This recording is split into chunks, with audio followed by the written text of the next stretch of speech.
যারা এই সম্পদ টাকা লুট করেছে, বিদেশে বেগমপাড়া তৈরি করেছে, সুইস ব্যাংকে টাকা জমা রেখেছে, অচেরে ওদের টাকা খরচ করে সরকারি ফান্ডে জমা ব্যবস্থা করতে হবে। সাথে সাথে ওদের এই বাংলার জমিনে বিচারের জন্য আমরা অপেক্ষায় রয়েছি। দুর্নীতিবাজদের বিচার হবে।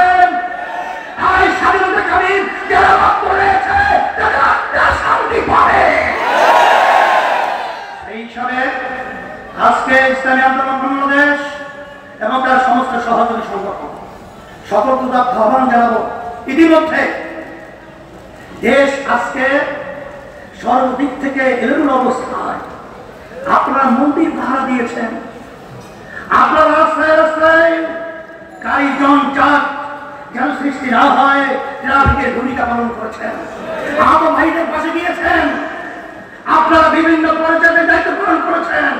ইসলামী আন্দোলন বাংলাদেশ তার পক্ষ থেকে আমি আমির হিসাবে আপনাদেরকে ধন্যবাদ জানাই।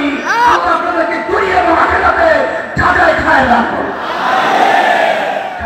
যারা দায়িত্ব পালন করেছেন, কারণ সংখ্যালঘু ইসলাম পরিষ্কার করেছেন তাদের জান মাল ইজ্জতের নিরাপত্তার দায়িত্ব আমাদের। কখনোই তাদের উপরে জুলুম করা যাবে না।